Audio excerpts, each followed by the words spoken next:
Easy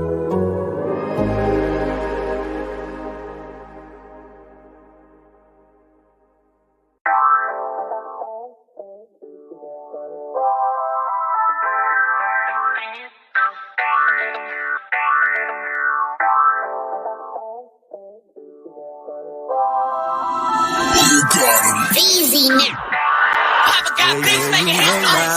Come down. Ooh, you make my high come down. Always tripping when you come around. I'ma have to cut you out, like right now. You see, I don't have to drive me. You can say that for your mama. Maybe you should smoke some. Try the marijuana. I was never you good. The vibe was straight. Showed you a couple of things and they feel the change. I treated you right. Everything was a gift from a time to your bag and the color on your lip. Yeah, you Welcome to Seahawks Man to Man podcast, powered by The Athletic. Shout out to the company. My name is Michael-Shawn I'm here with my co-host, Christopher Kidd. Make sure you follow us both up on the tweet machine. You guys know where to follow me. I'm at Mike Dugar. That's MikeDugar. Also, shout out to all of our YouTube subscribers. Seahawks Man to Man on YouTube. If you're one of our Spotify, Apple, Athletic listeners, hop over to YouTube, click subscribe, just come right back. We appreciate the love there. Chris, talk to him. Yes, on the road to 2,000 subscribers. So right now we're at, 1,700? So we appreciate all the new subscribers tapping in. Appreciate the love. You can follow me on Twitter at CKIDD206, and that's CKid206. All right, our pre-draft coverage continues with another specialist because, like I've been saying all pre-draft, me and Chris don't know what we're talking about when it comes to draft. So shout out to Danny Kelly of The Ringer breaking down the draft with us, Jordan Reed of ESPN breaking down the quarterbacks in this class, and now to break down the offensive linemen in this draft class, we have a former NFL offensive lineman, the homie Ray Roberts. Ray, what's going on, man? Welcome to the show. Hey man, thanks for inviting me. I did have one question. Why do you guys? Why is it the Man to Man podcast?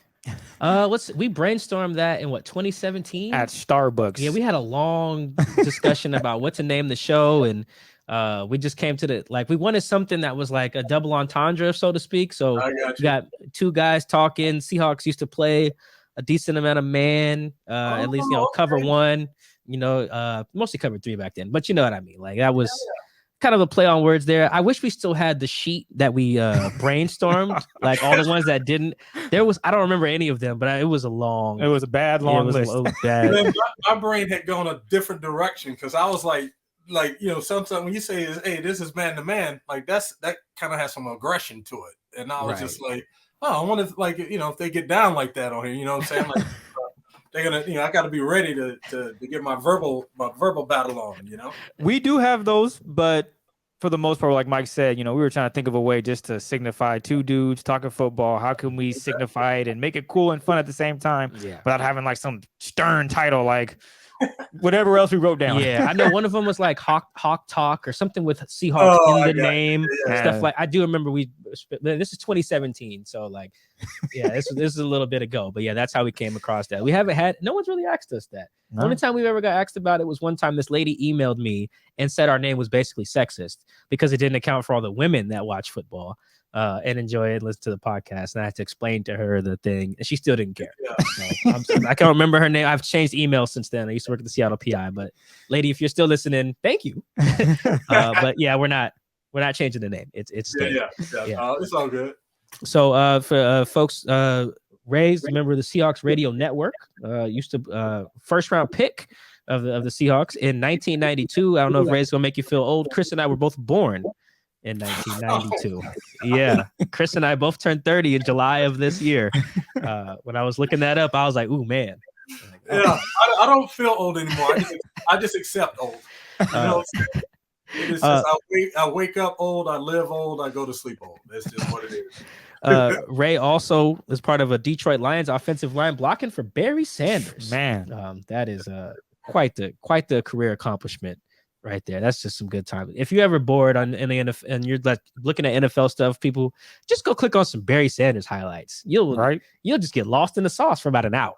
When we watch film, we would get lost in the sauce. We're trying to get graded, and we're just like, man, look at that move Barry just made. Oh, I missed that block. My bad. But look what Barry did. I'm not gonna lie. Barry ran sometimes like not like he didn't need y'all, but sometimes he just be like, "Look, man, I got this. Even if you guys mess up, like I'm just gonna make 6 dudes miss, and we might score." Right. That was me, man. I tell you. All right, let's jump into this. Ray, me and you have talked about the Seahawks and their O-line stuff quite a bit.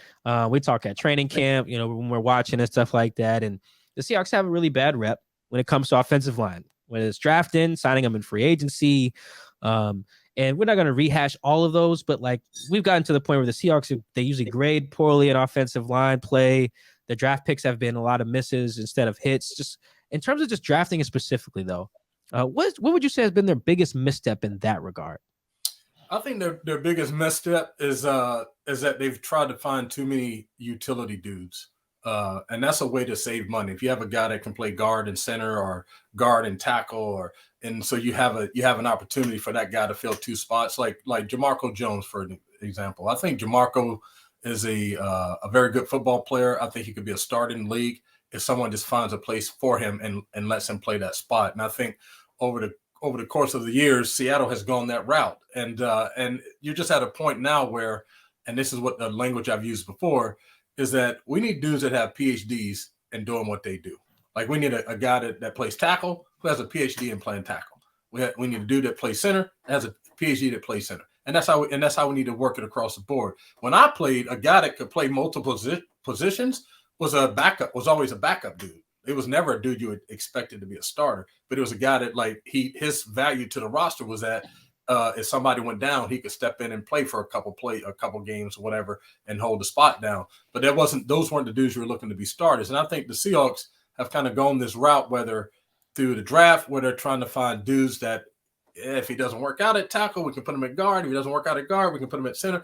And to me, that lowers the quality of the player. Now, every now and again, teams will have hits like that, but for the most part, that's not the way to build your offensive line. And so there's a few examples of that. I was Ethan Posick has played everything in Seattle. Justin Britt, I think literally played tackle, guard, and center before settling in. And there's been plenty of guys. Japan Ifedi starting at guard before moving to tackle. Like I said, Jamarco Jones played a little bit of everything. Even Damian Lewis has already played center in addition to playing both guard spots. So when that happens, particularly for young guys, what does that do for their development or maybe lack thereof when they are asked to do a little bit of everything instead of mastering one thing early on? Well, I think it kind of slows them down a little bit. Like the team, I think, is probably thinking they're building value for that player. But when you're not able to just sit in one spot and own that spot, every single little detail about it, because even though you say, hey, this guy's right tackle, he's a left tackle, and you hear the word tackle, you think it's all the same, but it's different. The power angles are different. Like if you're on the left side, your inside hand, right hand is strong. If you're on the right side, your left hand is strong. So then when you're switching, like you got to make that mental flip in your brain so you're not pushing real hard with the outside hand and then giving up on the inside rush. If you're a guard, moving the tackle, the space is different. So there's way more space out on the edge than there is in the middle. So out on the edge, you have to deal with really good athletes in a whole lot of space. And on the guard side, you're dealing with really good athletes in a small space, and things can happen like that really quick. So like Ifedi, for an example, his pass set is just naturally for a right tackle. And so his shoulders tend to turn to the sideline a little faster than you would want to at a guard. So when they had him playing guard and the guys just rushing straight up the field on him, he was still doing a tackle set playing guard. And you need to be a little bit more square to the line of scrimmage, a little bit longer playing guard than you do at tackle. And so all those little nuances, it doesn't really show up to fans, or they don't really understand that piece of it. And they just go like, oh, that dude sucks. You know what I'm saying? And so that's kind of how it happens. So even the nuance of going from right side to left side for the guards, like it's not as big, but you're still like the power angles, just the side that you're using for power and all that kind of stuff is changing. So when you're constantly moving like that, you can't master all those little bitty nuances of that position to make you great at it. Not good enough, but great at it. And you need guys that are working towards greatness, not at good enough. Working towards greatness. So let's assume the offensive line from left to right. You got Stone Forsythe, Damian Lewis, Austin Blythe, Gabe Jackson, Jake Curhan. How are you feeling about this current Seahawks offensive line, April 12, 2022? I'll be honest with you, dude. Like those 2 tackle spots would have me a little bit worried. I think Stone, for a guy like the thing that's interesting is Stone. His makeup is real similar to some of the top linemen that they're talking about, coming out this year.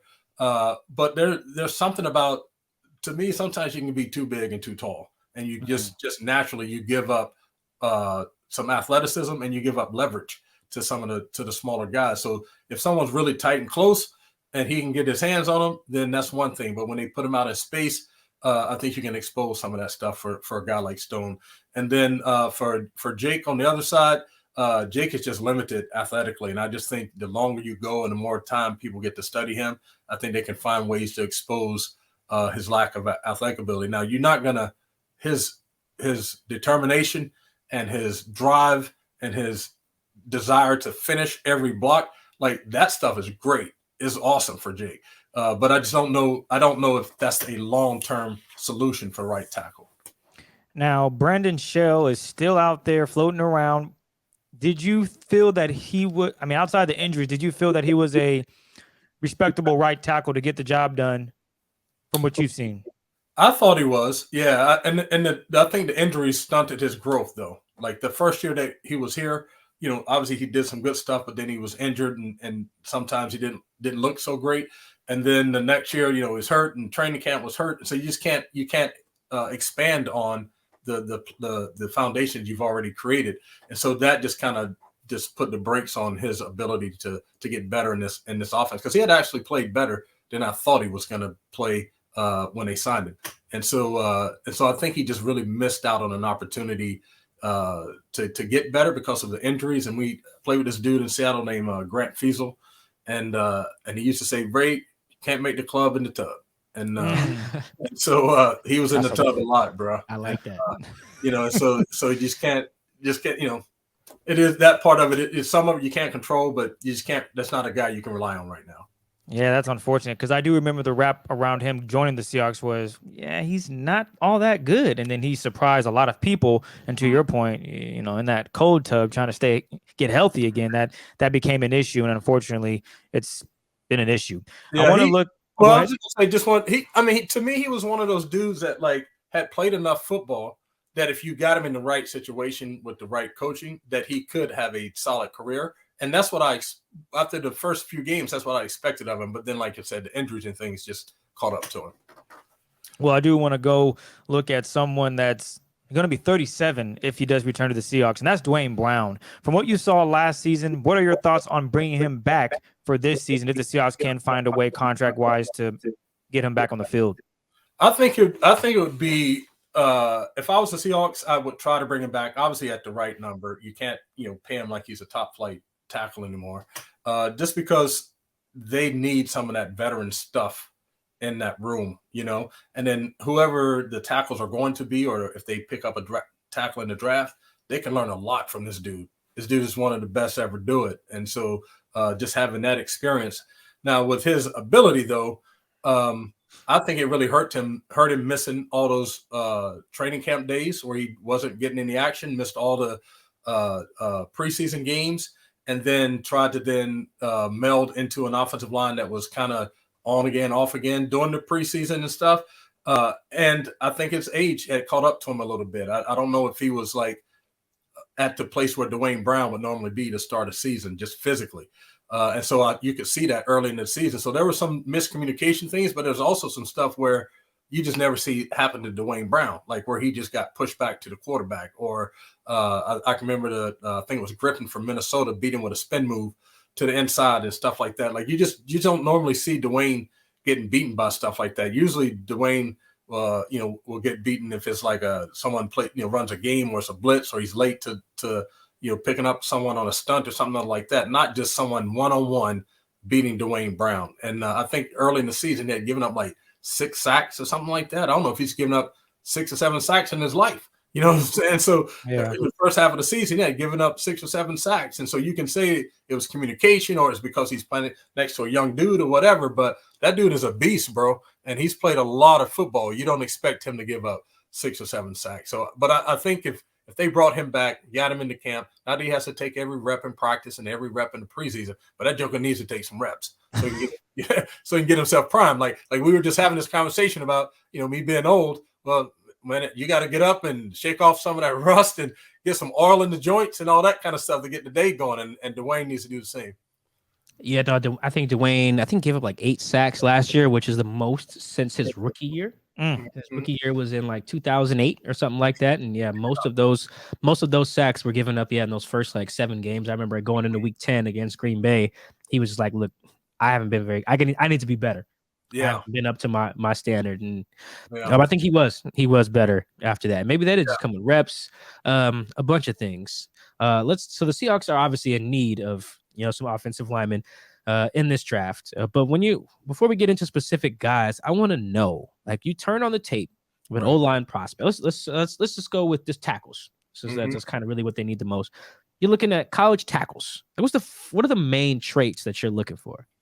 Well, the first thing I look for is I just let the tape run and I just see how important it is to them to finish, like to drive someone's back into the dirt.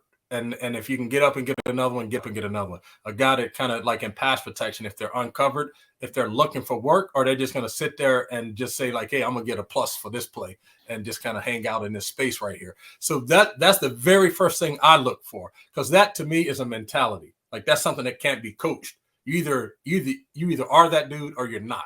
And so I would rather have the dude than to not have the dude. That's the very first thing I look at. The next thing I look for is their footwork, because if I can usually look at an offensive lineman and tell from the very first step, whether it's a run play or a pass play, if they're going to have success on that block, just based on what they're trying to get accomplished with the play and the step that they take. So if there's a zone play to the left, for instance, and so we're trying to run it back is aiming for the inside hip of the left tackle, and that tackle his footsteps underneath himself like this versus gaining some ground and some width, then I know that he's going to have a little bit of trouble making that block. You know what I'm saying? Because his footwork isn't right. His feet didn't get him set in the right path to be successful on that play. Now you can be, but for the most part, you're going to have some issues with that. So I go from the mindset to the footwork, and then I just look at their overall athleticism, whether they can move laterally, whether they can bend. Some of these taller dudes, like we're saying, like even like a Stone Forsythe, like for a guy his size, he bends okay, but is that okay good enough to bend in the NFL and work? And a lot of times it's not when the dudes are so big like that. So that's kind of how I go about it. And then I just try to watch the film. I write down my notes, like, okay, this dude has some nastiness in him. This guy it looks like he has good footwork, and then it looks like he has, good power angles. Then I watch the film to validate that, to see if what I'm saying is real. So then I try to find as much tape as I can, different teams, different types of players they're playing against, different situations, to try to figure out if what I'm saying is valid or not. And then obviously you're checking off little places where they're not doing so well. So like maybe there's a guy like there's this one of the guys I covered in pass protection carries his hands really low, and so you do that in the NFL, dudes are going to be right up in your chest or pinning your hands down, or getting around the corner really fast. So you start to kind of notice little things like that.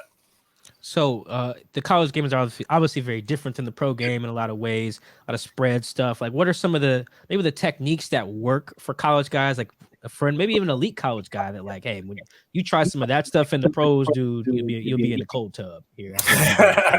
Yeah. Well, a lot of it, when you see the really elite dudes,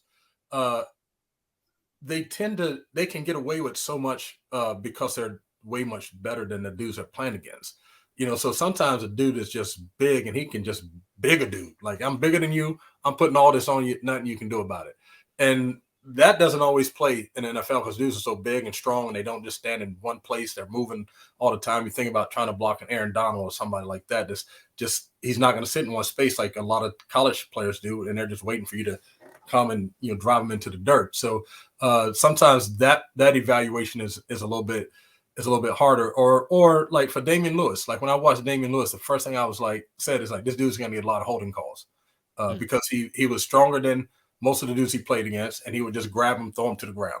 And it's like, okay, that looks great highlight film stuff, but in the league, that's going to be a holding call. And so he got early in his career, he was getting a lot of holding calls because he was grabbing outside and trying to twist and turn dudes. And when you try to twist and turn dudes, that's you telling the other guy, I'm just stronger than you are, because that's not technique. No coach teaches that or anything. So when you just grab a dude and try to twist and throw him down. You're just saying like, dude, I'm stronger than you, and I'm gonna ragdoll you all day, just like this. And so when you get to the league, you're not ragdolling dudes like that. You know what I'm saying? You're just not gonna take a dude and throw him to the ground. It's just, I mean, it may happen every now and again, but you just consistently are not gonna just grab a dude and twist and just throw him to the ground. And Damian Lewis, he would get into blocks, stop his feet, start trying to twist and turn to try to overpower dudes, and they just slide right off of him and be right in the hole. Or in pass protection, he would just lock out on dudes and plant his feet in the ground without keeping his feet active, and then they would snatch him and throw him down and keep moving. So, like, those are little things you see that college players do and get away with because they're so much better usually than the dude they're playing against. And so they can get away with little techniques like that that look great on film and stuff. But when you get to this level, you're talking about the elite of the elite, and that's just not going to happen. Yeah, there's so many little, just even listening to right now, there's so many little stuff with the feet and the hands. There's like, there's so much. It reminds me when I watched the 2020 Bills game with Cliff Averill, because I didn't travel that year because of COVID. And Cliff there were so many, and he'd be like, all right, this play's going to go to the right. And I'm like, how do you know? And he'd be like, well, Mike, it's simple. And then rattle off like a million things, and I'm like, that's not simple. You're like, you have a different definition of simple than I do. Yeah, you're like, oh, all I had to do was look where the center is, and how the back is aligned, and look at the split of that tackle. Boom, plays going to the right. I'm like, even myself, like when I came to the league, I only played against maybe 2 players in college that were like legit, like NFL players, and one of them was my teammate in college. His name was Chris Slade. The other one was Marco Coleman, who played for Georgia Tech, who ended up being late first round draft pick as well. So all the other dudes, like however I got to my kick slide and pass protection, or however I engaged him in the run blocking, I was gonna win. And so when I got to the league, my second year, Howard Mudd came from Kansas City, our offensive line coach, and he goes, man, you might be one of the most athletic dudes I've ever coached, but your technique is like shitty. And so we need to work on that. And so I would go out like in pass protection. If these are my feet, I'm sorry, I got to demonstrate it. If this is my, my right leg and this is my left leg. So I want to move this leg first. But in college, I would move this foot first. So I haven't gone anywhere. But I was athletic enough to just kind of skip out there and get the dude. Well, in the league, playing against Derek Thomas, you move this foot first. That dude already at the quarterback. You know what I'm saying? And so I had to learn. I would sit out in practice before practice, and just my first step, I'd do this like 200 times just to train my foot for that thing to move first. Because otherwise, you're losing ground. You're moving, but you're not going anywhere, and they're moving and gaining ground. You're running 4.5s and 4.6s, and now 4.4s and 4.3s. You're going to be chasing the whole game. So the technique part of it is huge. That reminds me, sometimes you'll see O-linemen doing those drills where they're just making the first step. And sometimes it's called a negative step that they would take. And to your point, if you're going up against an Aaron Donald or Derek Thomas, whatever the case may be, they're already at the quarterback because of that negative step. So they're training themselves to, again, get that right step in or that left step so they can make the first positive, not a negative step. So and that's the thing, too, is like, when they say it's a matter of inches, it truly is a matter of inches, because you're talking about taking, 3 inches towards the defender versus 1 inch away from him or not towards him. So it's a matter of just those 3 inches that you take will set you up to be successful. And so people think they look at like all these like, oh, big, strong, he's stronger and da-da-da. Like, yeah, that happens sometimes. But for the most part, strength washes out in the league. So it comes down to who is going to be technically better, who can execute their technique better, who can execute what they've been asked to do on offense or defense better, and not as much of the strength thing. Like, obviously, there's some dudes that, like Larry Allen back in the day, bench pressing 600 something pounds. Like, that's something different. Those come along once in a while. But for the most part, all of us are around the same strength. And so it just comes down to those little bitty techniques that can be just a matter of 1 or 2 inches that are going to allow you to be successful or not. And I promise we'll get into the prospects, but hearing Ray brings me 2 things. One, going to when guys go from left to right and how different that is. I remember the first time Duane Brown talked about that. He talked about it with me, and then he talked about it with Arian Foster on the podcast. He was in the Pro Bowl one year, and he was playing left tackle, but there's only so many tackles in the Pro Bowl, and so eventually he had to go on the right to end the game. And I think he gave up the game-winning strip sack against Von Miller. Is on the right side, and it's just, I think he was telling me, and he told Arian Foster later, like, do you know how hard it was for me to go from the left to the right? And I'm just like, what do you mean? You play tackle. Like, it's what you do. He's like, no. Like, just going over there was like learning another language almost, is how he explained it. And then, of course, it's a lot harder when it's Von Miller over there. Like, well, you think about all the muscle memory too that you have, right? So all your muscle memory is set up for a different way, and then all of a sudden you flip to the other side, and you have to try to reprogram your body to have that muscle memory in a different way. And so you have to. It takes years to get perfect with it on one side, and now all of a sudden they go like, "Hey, I did that my last year in Detroit. I was coming off of injuries, and we're just trying to figure out an offensive line to put together that would work, and we didn't have a good right tackle, but we had drafted a left tackle from Oklahoma in the first round, Stocker McDougal. So they're like, hey, Ray, we're going to put him at left and put you at right. And in practice, dude, I couldn't block anybody. and like, I was just like, I don't know how this is going to work out, man. We got to go to the Giants and then to the Jets. And I'm like, I don't know how this is going to work out. And so the coach came and was like, hey, like, what do you think? And I said, man, like, just don't pay attention to what I do in practice. Like, I'll make it work in the game, but like, I'm gonna look like crap in practice because my brain is just so twisted. Like, I can't get it. And I survived the games. I put it that way. Like, I wasn't like feeling like myself, but I survived the games. And it's really hard to just switch it like that, and it's hard to be a dude that plays both sides and then be awesome at both sides. Like I said, you can get to a level of efficiency on both sides, but when you're talking about your starters, you want those dudes. You want your right tackle to be a right tackle. You want your left tackle to be a left tackle. You want your guards to be guards and your center to be center. And the second thing that I thought of, kind of talking this conversation to the technique point, I remember Ken Norton telling me a story one time, like when KJ first got there. KJ was he would cross his feet when he was going across the formation. Obviously you're not supposed to do that. You're supposed to stay square to the line of scrimmage. So to get KJ to do it, he would like tie these bands to KJ's leg, to his ankles, and he would make him wear them in practice. It was really embarrassing, actually. This was rookie year. I don't know if I've told this story on the pod. Sorry, KJ. But like he would wear these bands at practice so that he couldn't cross his legs. So like he was forced to stay square or fall. And that's how, and that helped him with his footwork. I think he wore them his entire rookie year. But just like it just shows the little technique stuff. Like he could probably get away with that at Mississippi State. It didn't matter. He's six whatever, bigger than everybody, strong, athletic, blah blah blah. You get there in the NFL, you cross your legs, all that. You're trying to chase down some runs. You're gonna fall. Like just all the little technique stuff in the NFL is just insane. Because like you said, everyone's just as athletic, just as strong. Just as good. Damian Lewis can just toss guys to the ground in college. Your first day of training camp, Puna Ford's right there. You just not about to throw Puna. Right. Yeah.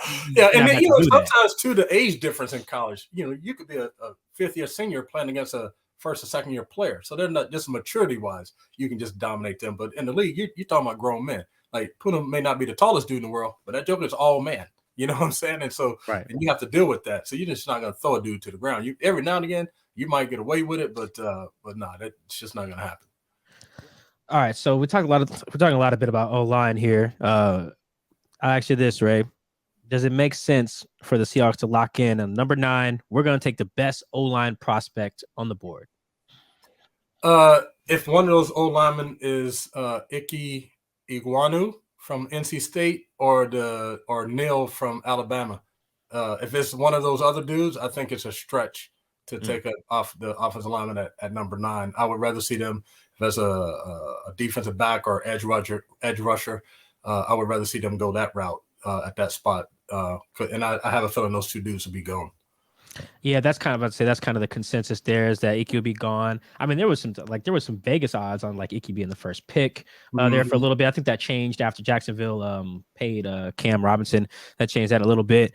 The edge rushing stock has gone up a little bit. I just saw a mock today with like Travon Walker from Georgia going number 1. I was like, wait, when did that happen? What happened to Aiden Hutchinson? But I know you're high on Ikem from NC State. Like, what specifically do you really like about him? Well, I don't know if you guys remember, since you're so young, and we've already established that. But in the early 90s, to maybe like early 2000, the Cowboys had a right tackle named Eric Williams. And Eric Williams, like, it was as close as you can get to just a straight up thug playing. The technique wasn't the greatest in the world, but this dude would annihilate guys. Like, he just beat the heck out of dudes. Like it was a street fight with him. And that's what I like about Icky, is that he brings all of that, but he's probably more athletic than Eric was. And he has good feet. I love dudes that can run block and not go to the ground all the time. Like if you see a dude blocking and then he falls to the ground a lot, well, you can't block people when you're on the ground. You know what I'm saying? And so he's a dude that can engage and stay engaged. And then he has this desire to just finish and drive people into the dirt. I mean, just real nasty attitude about him. And then there's some things that inconsistency with his footwork and his pass sets every now and again, but for the most part, they're really good. And so to me, he's the most complete tackle in the draft when you look at the athleticism, the size, the ability to pass block, and the ability to run block. I think he's the most complete tackle. And honestly, like when I see him, Eric Williams was a little bit bigger dude, but their bodies are almost the same, and then their mentality is the same. And that was the first person I thought about as I was watching him play was Big Eric Williams. Perfect. And then with Evan, you mentioned him as well. What did you specifically like about him in his game as a potential pick that the Seahawks can get if he is available at number 9? Yeah, well, the thing I like about him is that, he's 6'7" and 350 pounds, whatever. He's a tremendous athlete, but he bends really well. Like he has good angles at his ankles, his knees, and his hips. So his legs aren't straight. He's not standing up tall when he's blocking people. He can also keep that balance and stay low throughout the block. So sometimes, like for me, for instance, I have really long legs. And so if you can get me going in pass protection, the further I go back, the taller I would get because my legs are just so long. It's kind of hard to stay low that long. So then people would get me back and then try to bull rush me into the quarterback. And Evan has an ability to stay low throughout the block. And then you add his size and his athleticism. And he has I wouldn't say that he plays with explosion, but he plays with a lot of power. So when he's I had this old dude in my church named Mr. Ripley, and he used to drive like big 18-wheeler trucks. And when he would walk up and grab your hand and, hey, son, like it was you weren't getting away from Mr. Ripley. You know what I'm saying? And Evan has that kind of Mr. Ripley grip. And so once he gets his hands on you, you're done. And so I really like that about him. I wouldn't say that he doesn't finish as with the nastiness that Icky does, but he does finish. And that's what I like about him is that there could be some more explosion off the ball coming out of his hips in the run game, but just overall lateral movement, being able to stay low, stay with those power angles. I think that's kind of what he brings to the table. This is some dicey territory we're getting into here, but I will ask it anyway. These guys are so good. Seattle needs left tackle help so bad. Are either of these guys good enough to potentially trade up for? I know we talk a lot about trading back. Like maybe if they were like, hey, let's move to 6 or even just move up to 7 so we can get Icky or Evan Neal, maybe in the event that there's a run on quarterbacks and D linemen or defensive players in the first 6 picks. Are either of those guys worth that potentially? Yeah, to me, I was thinking about that before we got on the call because I'm thinking if you still have Russell Wilson and you had those picks, then that might be a reason to trade up. But I don't know if this as much. And we don't love Drew Lock, wish him the most success in the history of the world, but don't know if that dude is the long-term answer at quarterback. And so if you're still in this kind of, hey, we're not rebuilding but rebuilding mode, you might be able to grab one of those dudes like the Penning dude or Cross, down towards the bottom of the first round of one of those second round picks, and then be able to let them develop into what you want at those, because they have all the foundation to do it without you then having to give up those picks to move up. Yeah, part of also, in addition to all the things Ray mentioned about traits and what these guys can do, Evan and Icky, the other thing that makes tackles so valuable is they can play for so long. Duane's 37, Andrew Whitworth just retired at 40. Trent Williams is probably the best overall player on offense in football, and as he's in his 30s. Icky, Evan, they're both 21 right now. Yeah. Gold. You wouldn't even pay these guys on a second deal, include their 5th-year option, till 25. Or something like that, and then be hitting the market, and then they get another deal at 30. That's how crazy, and that's 10 years of good, solid tackle play. That's just crazy. The value there. That's why these guys are going to be gone. Yeah. By the time the Seahawks are good. So I think after those 2 players, I could any of those other linemen, I'll be fine with taking, like I said, at the end of the first or with one of those picks in the second. I think they would kind of fall into there. I know other teams may value them differently and maybe pick them up before then. But I think outside of those two dudes, I don't think any other the tackles kind of fall into that top 10 pick space. So let's move to Charles Cross out of Mississippi State, a guy that you're not as high on as you're kind of alluding to as the other two tackles that are like the top 10-ish guys there. But Charles is the guy who's projected to be available at 9. And if they're not going to trade up, he was a guy they could take. I think I've mocked him there to the Seahawks in the past. Other people have as well. He played in that pass-heavy Mike Leach air raid system, and me and Chris, two Washington State alums, are very familiar with that. And the pass to run ratio is slanted heavily to the pass. Like, I put it this way for people who aren't familiar, like Max Borghi, the running back from Washington State, said when he showed up, like he committed, showed up and was like, wait, there's no run plays in the playbook? They don't call runs. Like, everything is called a pass. If the quarterback gets to the line, he's like, all right, let's hand it off here. That's what they'll do. But there's not actually like, all right, we're going to run the ball today, guys. Like, nope. Like, that's how, I don't know if it was the same thing at Mississippi State when Mike Leach got there, but that puts that in perspective there. So knowing that, what are some of the advantages or maybe the disadvantages actually that like those air raid guys who play in really, really spread heavy systems, what disadvantages do those guys face when trying to transition to the NFL? Well, it's the same. It depends on what offense they're moving to. And so since we're, Seahawk dudes, like I think it's very hard for them to transition to a Seahawk offense because there's going to be running plays. Right. A lot of them. They're not going to open the playbook and be like, hey, where's the running plays? They're probably going to learn that first. And so when I watch his film, and even when I watch the Lucas kid from Washington State and some other guys in the past from Washington State, when you're running from that 2-point stance, it's really hard to be an effective run blocker. It's just because you can't get your pads low enough. The defenders are usually already lower than you are because they're in a 3-point stance or 4-point stance, defensive end, and so they already have the leverage, and so you end up just doing a whole lot of like position blocking. So if they're running to the outside, it's almost like you're playing basketball. You're trying to wall people off. You're not like people movers, like Ekwonu is, or this kid Penning is. That joker can move the broadside of a barn. And the thing that kind of worries me about Cross is that he's a good player. I don't know if he's a player that fits Seattle because they want to run the ball. They want you to put your hand in the dirt and they want you to move people. And I haven't seen him do that. Now, when it comes to pass blocking, he's a very smooth athlete. His lateral movement is really good. His footwork is really good. He can stay in front of people. If there's he was the guy I was saying, if there's an issue, like he carries his hands really, really low, and sometimes he gets his shoulders turned to the sideline too fast. And so when you have the combination of those and you're playing against a speed rusher, that is at least a pressure. I promise you.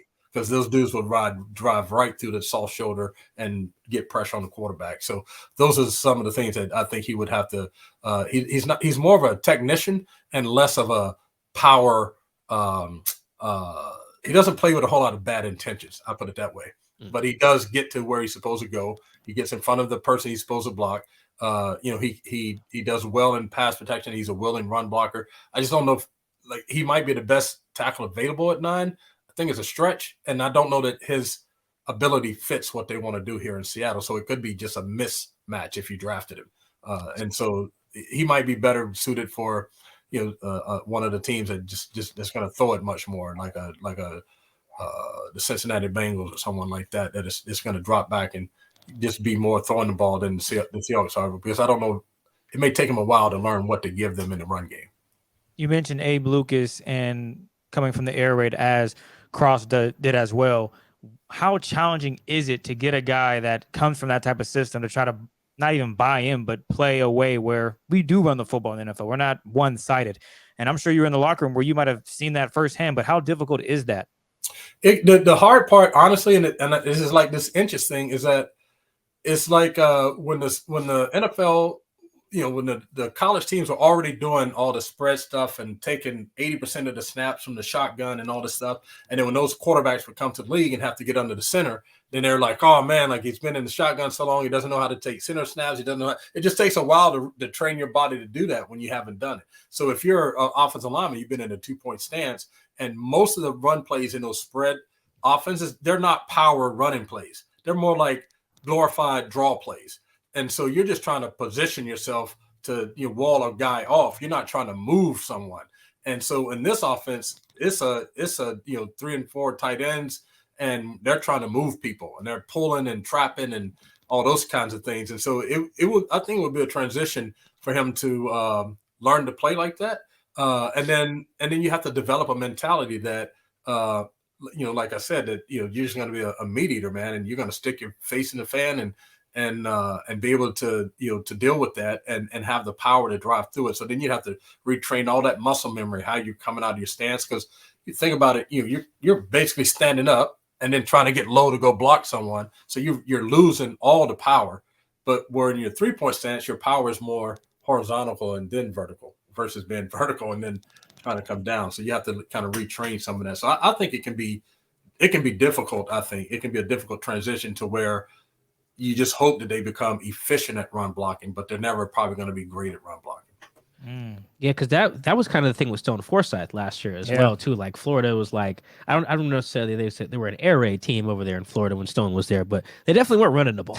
Right. Like we're going past. Does it take, like with Stone, they're probably hoping like, all right, you sat for a year, we done trained you up on some things. With any of these guys, not just Charles, not just Abe Lucas, any of these guys who come from these spread systems in college, does it take a full year to get that down, you think? Like going from a pass heavy thing to the type of runs that they'll have in the NFL? Yeah, especially the type of runs the Seahawks run. It's a very, power heavy between the tackles type thing where, like I said, like you're working double teams and working up to the next level, or you have a man block by yourself on the edge and you have to like move a dude. And those guys that come from the spread, that's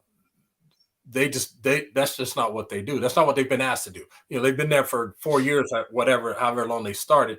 No one has asked them to put their hand in the dirt, be a bulldozer, and take another 300-pound man and move him 6 to 12 inches. You know what I'm saying? Like they've just been like, hey, like we're gonna wall this dude off. We're gonna hit this kind of fast, and you're on your way. And so when I watch Lucas and Cross, they're both similar in that they are very technically sound, and good athletes, and they get on blocks.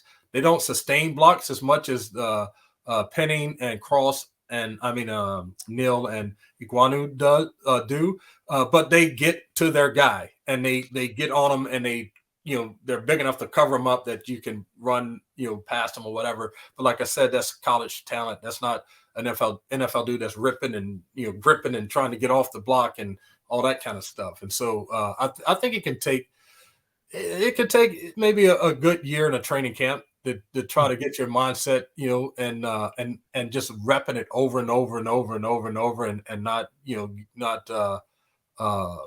up on yourself and your ability to do it. So just been asked to do something different. If there's one thing we know the Seahawks are going to do, that is get back to the run. And Pete Carroll has been talking about it what seems like forever.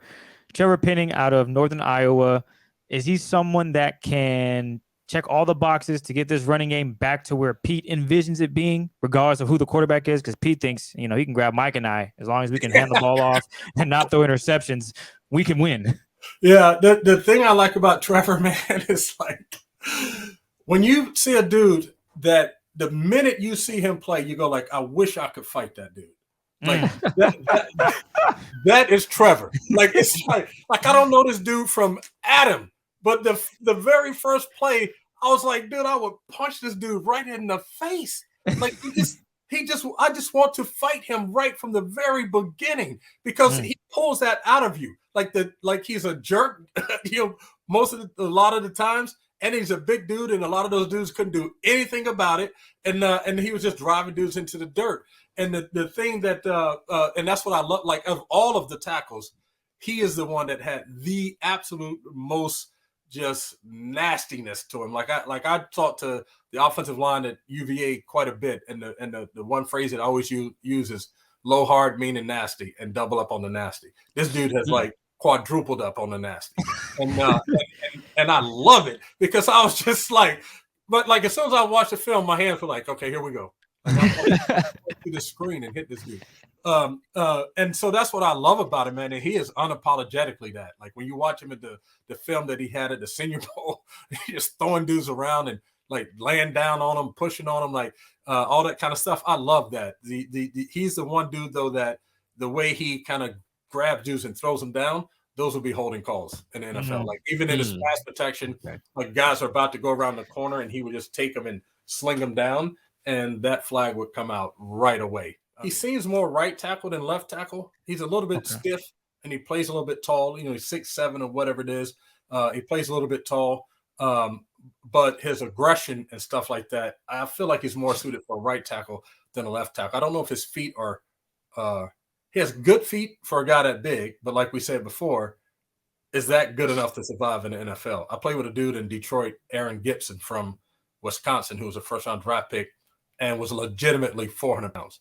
But this dude could dunk a basketball. He could stand in place and do a backflip. He could do splits. Wow.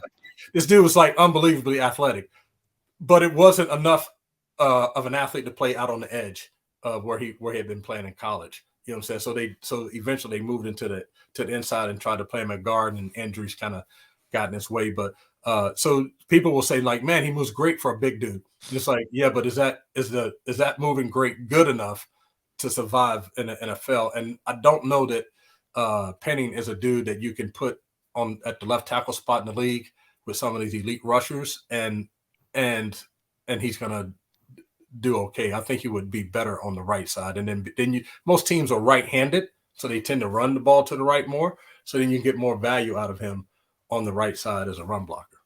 What did you see? You mentioned it a little bit, but what else did you see from him as a pass protector that made you go, I like this, and these are some things that he still needs to definitely improve on? Because the Seahawks will throw the ball eventually, but yeah. Yeah, well, he has super long arms, and he does a really good job of keeping people off his body. So he's able to, like, the last thing you want to do as a pass blocker is allow the defender to get all up in your grill, because now you've lost all your advantage of your length. And so he does a really good job of keeping people out of his body and pass protection, and that's when he has the most success. When people there's been like some smaller guys that kind of get their rip into his underarm here, and that's when you'll see him just kind of throw dudes to the ground, because then he doesn't have like kind of the athletic ability to turn and press and get off of that defender to create that space again. And so I think that's kind of where he gets in trouble. So like a real true speed rusher that is like attacking his outside shoulder, I think will give him a tough time. But if you have a guy that's lined up right on him and he can get his hands on him right away, he'll be fine. So it sounds like you got a little bit of love soft spot for Mr. Trevor Penning here. Do you think he could be? I do. I think I would be excited if the Seahawks drafted him. And there's a lot of dudes were talking about him on social media, and I hadn't looked at him yet. And so I got a chance to take a look at him because I was just intrigued by what everybody was saying. And but no, I think he has the ability, an opportunity to be a solid lineman in the NFL. I don't know if he'd be a superstar or whatever, but with his size, his length, athletic ability that he has, and then the dude is just fearless. Because the way he plays, you have to be fearless, because somebody's going to come after you at some point, and you have to be ready to defend yourself, because someone's going to come. I promise you, they're going to come after him, and because of the way he plays, and I love that. I love that about him. I don't want to put words in your mouth, so you're potentially saying he could be a day one starter. I think he could be. Okay. Yeah. I think, because even with I would say he and Cross are probably, if I had to grade their pass protection, they're probably really similar, but I like the way that Penning uses his hands better. Whereas I told you, Cross carries his hands low a lot. And so it's kind of hard to get a punch off of that, because you're kind of uppercutting and reaching out and grabbing. And then also when your arms are low and those guys are rushing, they can pin your arms down. And now you have nothing left to defend. So they're coming off the corner, leaning at 45-degree angle. And then whatever you put on them is going to push them right to the quarterback. And so Trevor does a better job of creating some separation with his hands. So I just want to read this out for everyone here who maybe doesn't watch a lot of Northern Iowa film, not familiar with Trevor Penning. He is 6'7", 325 pounds with 34-inch arms, 34 and a quarter inch arms, 82-inch wingspan. Hands are 10 10 and 1/8.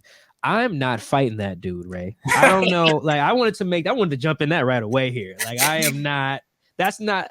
We got different. I'm about 5'8", about 164, depending on if I ate some pasta before I got on the scale. Right, Chris? I'm a little guy, man. We just gonna say that I'm Okay. 5'4", $145, man.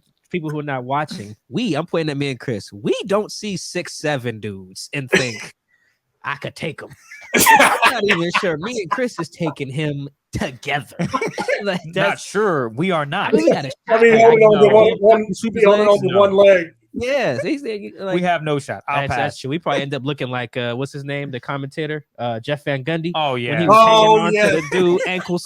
There's a Knicks game. I can't remember. It was the Knicks game, and there was a brawl, and he tried to save the day. That's exactly what it looked like. Yeah, you guys have to pull the old school. Someone walk up and kneel behind him, push him over. And then you jump on him, and then you might have a chance. Like at that point. He's like a turtle. He can't roll over. Is that what you're getting at? Yo, that is stick and run, stick and move. Yeah, I heard that. I'm like, Ray's different than us. I gotta remember he played in the NFL. Yeah, Ray was a monster and played football and was nasty for a long time out there. So I get it. Yeah, that's a little different. One last thing on Trevor. So you like him? He can run block. Has some issues in pass protection, but like you see a foundation that they can build on. Yeah. What type of draft pick is that worth? Is that worth 9? Is that worth maybe trading back? What's that worth? No, he's another dude. If you can get him, if they traded back and picked up some other draft picks and they were trading back specifically to get an offensive lineman, that might be the dude that I trade back to get. Like I think I would pick him over Cross. But if you stayed status quo and he was still there, like I think they have a couple picks in the second round or something. Yeah, 40 and 41 in the second round. You can if you can grab him in the second round, he could still be a first day starter from the second round position. But wasn't aware of him very much at all until a few days ago. Just watching people talk about him a lot on Twitter, and so then I just started checking him out and seeing what he was all about, and then. Just like I'm not gonna lie, I get excited with just how aggressive he is, And when I went to college, I was a defensive end at first, and so I tried to play offense like a defensive player because I'm just like, dude, I'm not letting anyone dictate to me. I'm taking it to everybody, and so that's kind of how he reminded me of that type of mentality. The thing, this will be the last thing before we get you out of here, Ray. It's not necessarily a question, but it is something. So I'm not in the whole running backs don't matter crowd because I think that's silly.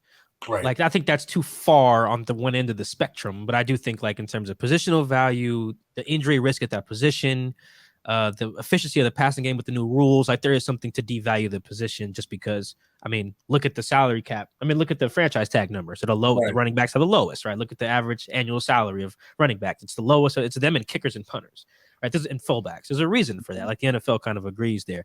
But when I do all this research on like running versus passing, the thing that is really consistent there is that when you talk to O-linemen, they're like, dude, we want to run block. We will do it every play if it's working. We will run the ball every play. Like there's plenty of drives that like symbolize this, but I remember specifically, it's probably Pete Carroll's favorite drive of last year. It's the Pittsburgh game, first drive of the second half, third quarter. Ran the ball, I think, literally every play until they got to the goal line, and then just ran play action and Will Dissly for a touchdown. It was like 9 runs. Yeah, I think it was 9 straight runs they had coming out of halftime. Well, here's how I explain it to everybody. When you first start playing this game, it's a thrill to just knock the breath out of people. It's a thrill to just have all of your body weight fall on a person and you hear them go, ugh! Like you hear that, right? That's why you play. Like you want that type of physical play. You don't get that in pass protection. Mm-hmm. You just don't. Like I don't care how hard you punch a dude. I don't care how the intentions you have, because you have to be so much more under control when you do it.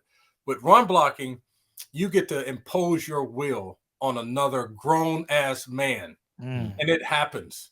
And so when you look at like all of the data about running versus throwing and all this other kind of stuff, the data can't account for that. The data can't account for when I'm busting, when I'm killing it. And then I can see in your face that you're going like, man, I want to go to the sideline. The data can't account for that. You know what I'm saying? The data can't account for when when we're running the ball and down your throat, and these dudes just want to rush the quarterback, they don't like it when it gets loud and nasty and dirty like that. And so they start looking to the sideline, patting their helmet like I want to come out of the game. So the data can't account for that. But your physicalness, and you see it with your own eyes, that you are imposing your will on this person and that you're making them quit. And you would say like, nah, in this NFL, nobody quits. No, some of them do. Some of them do when you're running the ball like that. And so that's why it's important to me, like to be able to run the ball, because it does impact the game in a way that the data can't capture. And it also creates a mindset for an offensive line and for an offense that the data can't capture. And so that will make, when you're running the ball like that, and then all of a sudden you start throwing the ball, these dudes are tired of getting up off the ground. They're tired of 300 and some pounds falling on top of them, and they're tired of like being on the pile, having to tackle a running back like a Chris Carson that's busting through the line, knees pumping, chest high. Like the dudes get tired of doing that, and they start making business decisions. And when they start making those business decisions, that impacts the game. Now it's easy to pass block because those dudes aren't coming off the ball as hard. Play action pass. Like you don't need a good running game to have play action pass, but when you have a good running game, it makes it that much better. You know what I'm saying? So those are things that like along the offensive line that like the next gen data folks don't quite understand. And I get all the data. I've had to grow into liking it and understanding it and all that kind of stuff. But I'm telling you, like I've played against some of the all-time best defensive linemen in the history of this league. And when I've played on teams when we're running the ball down their throats, I've seen them looking to the sideline, just wanting to come in on pass rushing plays. It happens. You know what I'm saying? The data doesn't capture any of that. Speaking of running the football, I know one more thing here. I'm sorry. How excited did you get when you got a chance to pull and you got to see a little corner out there and you're like, oh, I'm like you said, he gonna knock the breath out of him. You gonna crush him. Like, how excited do you get when you get to go after the little dudes, the corners, sometimes even the safety?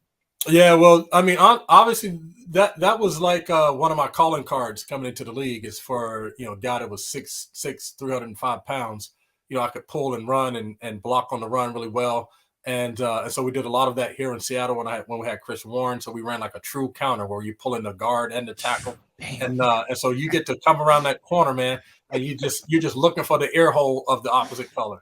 And you put everything you have into the ear hole of the opposite color, whether you're wearing a 30-20 number or they're wearing a 55, 56 number. That's what you're looking to do. And so the most fun I had doing it was in Detroit. Because I'd pull around, we'd block the tight end down, I'd pull around, they'd toss the ball to Barry. So here comes me and Barry.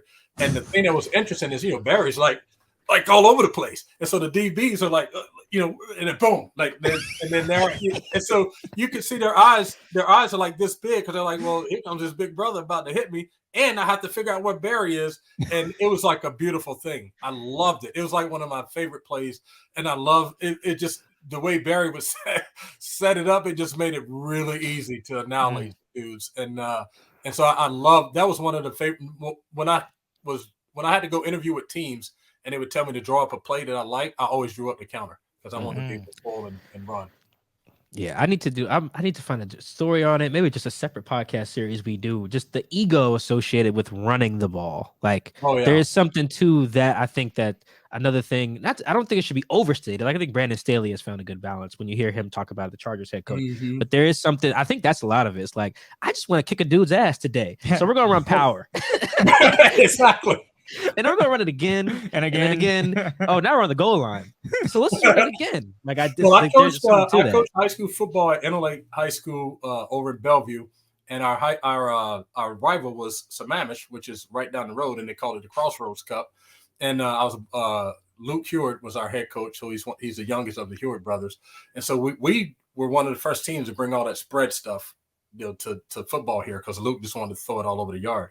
And so we went to play Sammamish one year. We had this running back, Thomas Brooks Fletcher. If he ran like 4.4, 4.5, he would have been a Pac-12 dude at the time, but he ran like 4.6 or whatever. We ran the ball. The first drive, we ran the ball like 8 or 9 straight times outside zone. The very first play we ran was power, and then we just ran inside zone from that point on. And Luke kept going like, when can we throw it, Ray? I said, whenever they stop us from running it 3 times. And so this dude ended up with like 40 carries and like 475 yards rushing. Sheesh. And Luke was like, when can we throw it? I said, when they stop us 3 times. like we're gonna run this mug until we're gonna run all the air out of this dude. And so this reporter came down, was like, man, you guys are only like 15 yards away from this dude breaking like the state record for the single game rushing record. So we go, Thomas, like, get back in there. And so he ran the ball like one or two more times. He came back. He's like, Coach, man, I'm just so tired, bro. I can't even get it, bro. I'm tired. So like, can just somebody else go in? And so we put someone else in. We still ran the ball, but it was just like, but we had one player, Thomas rushed for, at the time, I think it might have been the second most rushing yards in a single game in the state. I think it's been surpassed now, but it's 475 yards. And I'm like, we're not passing it until they stop us 3 straight times running the ball. Damn, we got to keep that story away from Pete Carroll because he might have Rashad Penny try to do that in a game, like try to break that record. Because there's just something. There's that attitude that comes with running the football, like you said, just putting another grown man on his ass. There's just something. No, I get that. I'm still not fighting Trevor Penning. Nope, but I get it. So let me just make this clear. Me and Trevor are not squaring up. Oh yeah, no. But now we gotta get Trevor on the show, whether they draft him or not. Just show him some love. Exactly. Yeah. Now let him know there's no smoke over here. It's all love, man. 6'7", 325. No, we ain't doing that. I feel a lot smarter though with the offensive lineman, man. Oh yeah, this is great. No, Ray, we appreciate you, man. You like for people to I've quoted Ray in some of my stories in The Athletic, man, and just even standing next to Ray on the sidelines or in training camp. I'm just learning so much that you guys could just listen to. Hand placement, feet stuff. Like you can tell before the snap what play is about to happen.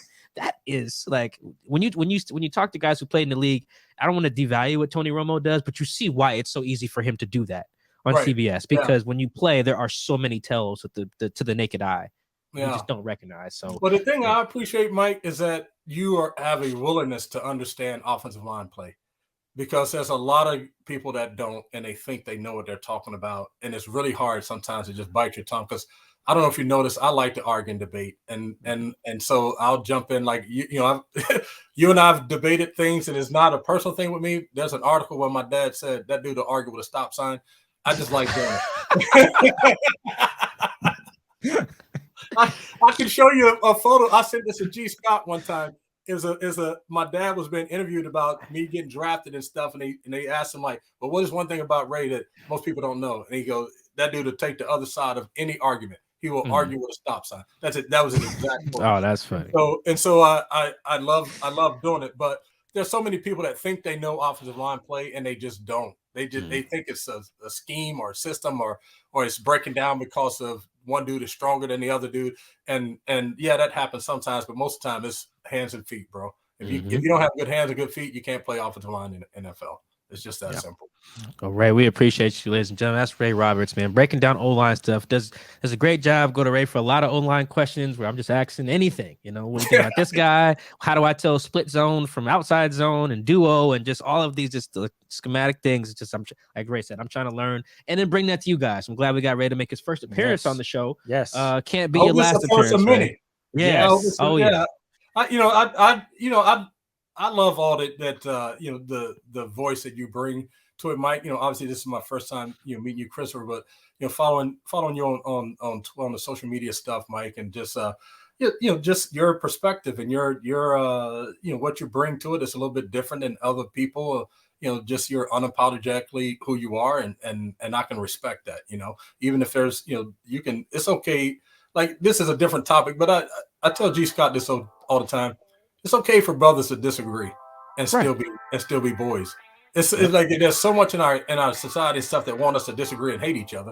And it's like, no, we have a lot that we agree on, and this one thing we just don't agree on, and that's fine. And I'm still going to talk to you tomorrow, and I'm still going to come on your podcast. I'm still going to hook you up when I can hook you up. Like it's all that stuff still exists. All right, you're right, 100% right. Thank you, Ray, for joining us. Thank you guys for listening to the Seahawks Man to Man podcast. YouTube, Spotify, The Athletic. Everywhere. Apple, everywhere. Tell a friend. Appreciate you, Ray. Thank you for helping us with our pre-draft coverage. Guys, we'll continue with more position groups ahead of the draft, starting on April 28th. I believe. Yep. So until then, we'll catch you guys next time. And we're out. Peace.